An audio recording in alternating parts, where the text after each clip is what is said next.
La gran pregunta que surge en medio del caos en la Federación Rusa es la siguiente. ¿Es posible la división de la Federación Rusa y terminar con su imperialismo? ¿Cómo se puede detener su imperialismo y su afán por apoderarse de otros territorios? ¿Es la división de la Federación Rusa la solución? Las respuestas a lo largo de este informe. Al finalizar este informe, tendremos lo argumentado por el oligarca informante, una declaración que con toda seguridad te dejará sorprendido. Está claro que luego del ataque de Vladimir Putin a Ucrania, una Rusia resurgente daría como resultado una Rusia imperialista. Claro, si Moscú gana la guerra. Las tendencias colonialistas e imperialistas de Rusia han sido cuestionadas una vez más, y algunos sugieren que puede ser necesaria la descolonización o quizás su desfederalización. Incluso hay quienes ven en la posible desintegración de Rusia un momento similar a lo ocurrido con la caída de la Unión Soviética, y como un resultado deseable, si fracasa la invasión de Ucrania. Entonces la pregunta sigue siendo, ¿es posible la desintegración de la Federación Rusa? Aunque no lo creas, la desintegración de Rusia puede ser la peor solución para Occidente. ¿Por qué? Quédate atento porque en lo sucesivo de este informe te estaré dando las respuestas, así que no te lo pierdas. Te contamos lo que nadie está diciendo. Por eso te invito a quedarte con nosotros hasta el final de este informe para que puedas sacar tus propias conclusiones y no esperes a que alguien más te lo cuente. Y no olvides suscribirte a nuestro canal si aún no lo has hecho. Pueden seguir haciendo sus donaciones para el mantenimiento del canal a través del icono del corazoncito que se encuentra en la parte inferior de este video. Nuestro especial agradecimiento a Rogelio García y a Eladia Aguilera por sus donaciones para el mantenimiento del canal y por su importante apoyo a nuestra labor periodística. A Rogelio y a Eladia les enviamos un caluroso saludo de parte de todo el equipo. Y muchas gracias también a todos nuestros donantes y suscriptores. Bien, cuando hablamos de la desintegración de la Federación Rusa, nos viene a la mente una rebelión similar a la protagonizada por Yevgeny Prigozhin hace varias semanas, en la que el jefe mercenario intentó dar un golpe de estado al régimen ruso. Nosotros tuvimos acceso a una investigación, la cual te estaremos exponiendo en este informe. Y luego te diremos que si la desintegración se da, no será por la acción de una rebelión armada de Wagner, sino que tendría que darse de otra manera. En retrospectiva histórica, muchos lamentan la oportunidad que perdió Estados Unidos cuando intervino en la década de 1990, época en la cual se cocinó la disolución de la URSS, al tiempo que Rusia estaba en pleno desorden y le resultaba difícil mantener el control sobre la República de Chechenia. Parece casi un cliché discutir la posibilidad de una Rusia fragmentada, ya que la desintegración de la Unión Soviética se encuentra hoy en una aparente conclusión inevitable. Ojo con esto. En la obra literaria Teluria, una novela publicada en 2013, Vladimir Sorokin, quien ha sido reconocido por sus proféticas predicciones sobre la conversión de Rusia al fascismo, y tenía en su novela un personaje que escribía sobre los acontecimientos en el Imperio Ruso. Y la verdad es que se podría debatir sobre la existencia de un verdadero Estado ruso central, gobernado por un verdadero líder democrático que mantenga unida a la gran Federación Rusa. Sin embargo, ese conglomerado de repúblicas se podría reducir significativamente sin las numerosas adquisiciones imperialistas que Rusia ha realizado a lo largo de los siglos. Porque hay que reconocer una cosa que el Kremlin no ha querido reconocer, y es que la gran Rusia imperialista está conformada por esos pequeños territorios que Moscú se ha anexado a la fuerza, igual como lo hemos visto hoy con la península de Crimea, el territorio de Kaliningrado y la franja de Transnistria, entre otros. Esta franja está ubicada en Moldavia. Por ejemplo, podría eliminarse incluso la absorción de la mayor parte de Siberia de antes de 1721, cuando Rusia se convirtió en un imperio.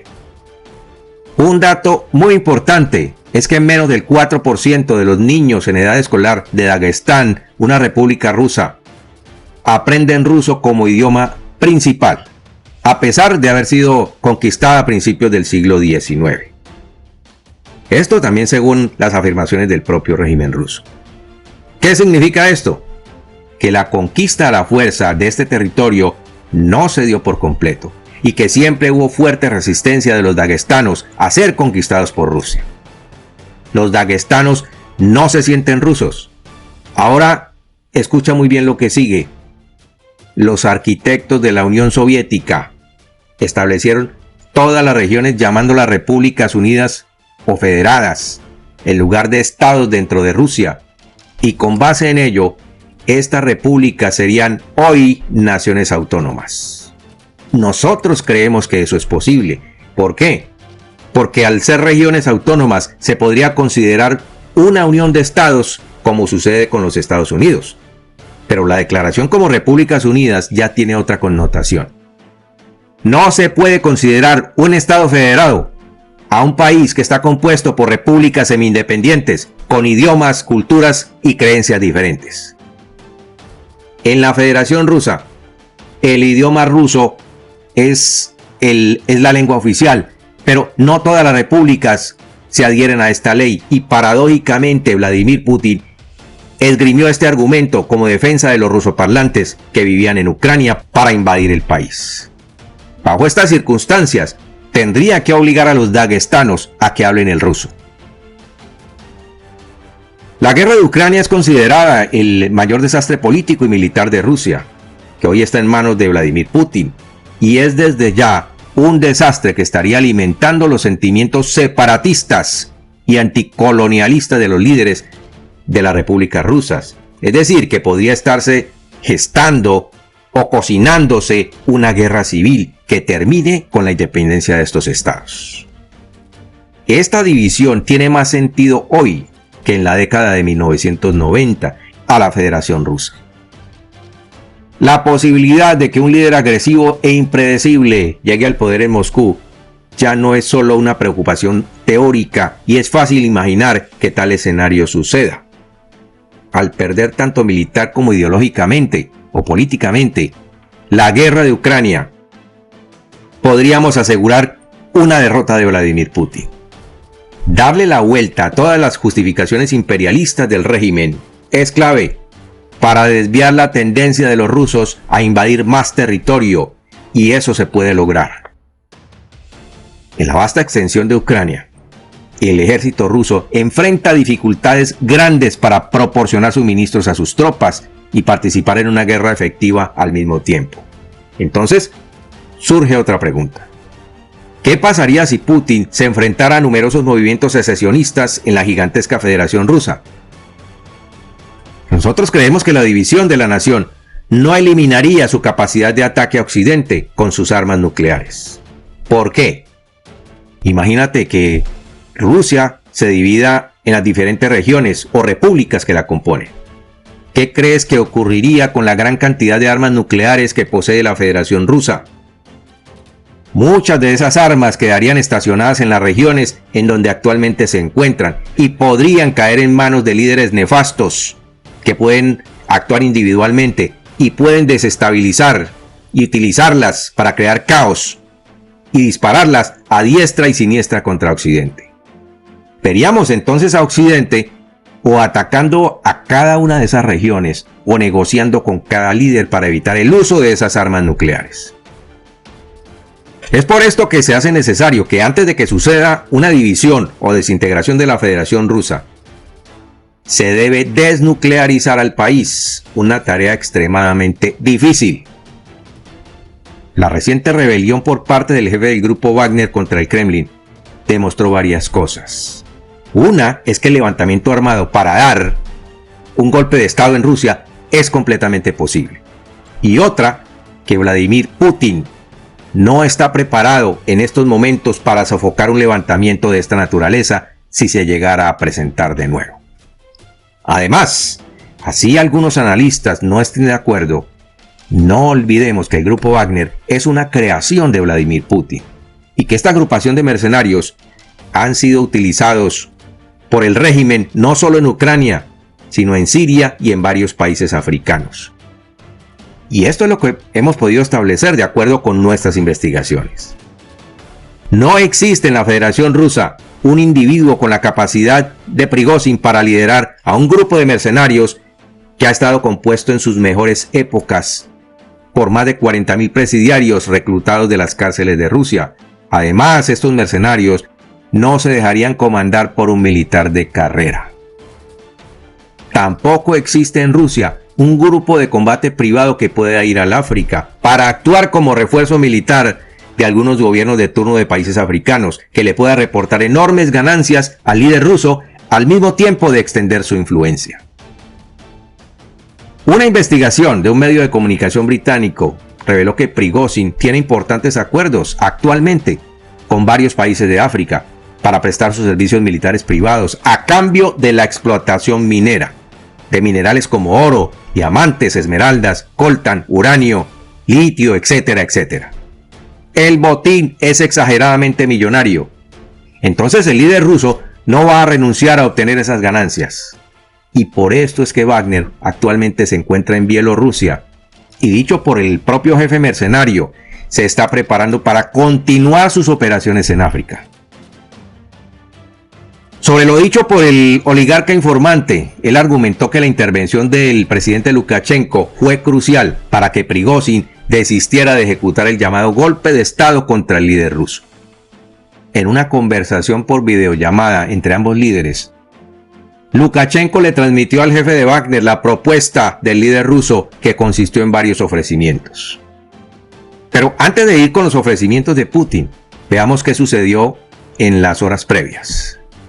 Ante todo, el líder ruso trató de evitar un derramamiento de sangre y una confrontación directa entre Wagner y las fuerzas regulares rusas, y pidió primero enviarle a Prigozhin una serie de ofrecimientos. Sin embargo, fue advertido de que si esto fallaba, el ejército ruso actuaría en consecuencia para evitar la llegada de Wagner a Moscú. Los militares no se iban a dejar humillar de esa manera. Horas antes, Wagner ya había derribado varios activos militares de la Fuerza Aérea, aviones, helicópteros, y manifestó que su avance iba en serio. Cuando Prigozhin dejó Bakhmut en Ucrania en manos de un contingente de tropas rusas para dirigirse hacia Moscú, les fue ordenado a los comandantes que no fueran a ser obstáculo para esa operación, y esto se logró por intermediación del general Sergei Surovikin, quien en esos momentos se encontraba en Rusia. Y este fue el motivo por el cual aparentemente Putin dio la orden de arrestarlo, porque luego se supo que Surovikin había ordenado a las tropas rusas en Ucrania que no impidieran el avance de Wagner hacia la capital rusa. Surovikin apareció como el alto mando militar que le abrió el camino a Wagner para que se dirigiera a Moscú, y esto, por supuesto, Putin no se lo perdonó y ordenó su arresto, de acuerdo con el oligarca informante y con varios medios de comunicación que lo confirmaron. Ahora, ¿sobre qué le ofreció Putin a Prigozhin? Primero, el Kremlin desistiría de acusaciones por rebelión contra él y contra los integrantes de Wagner. Segundo, Prigozhin daría marcha atrás y sería trasladado hacia Bielorrusia junto con sus mercenarios para establecer su base en ese país, para evitar la represalia de los altos mandos militares en su contra. Tercero, Putin dijo que había varios contratos y muchísimo dinero de por medio en África, y que Prigozhin debía cumplir con esos compromisos, además de acordar con el jefe mercenario un arreglo diferente, un arreglo financiero diferente. El oligarca informante también había dicho a Periodismo Objetivo Magazine News que varias de las repúblicas de la Federación Rusa se estaban organizando para declararse en rebeldía y que el movimiento estaba siendo financiado por un supuesto grupo de oligarcas exiliados que habían sido golpeados financieramente por la guerra de Ucrania. De manera que las condiciones se están dando en Rusia y algo grande se está cocinando en la Rusia imperialista. Nuestra conclusión: la división o desintegración de la Federación Rusa no es imposible, y esa desintegración podría llegar por efecto de los ánimos separatistas de las repúblicas federadas, pero sin la intervención del grupo de mercenarios Wagner.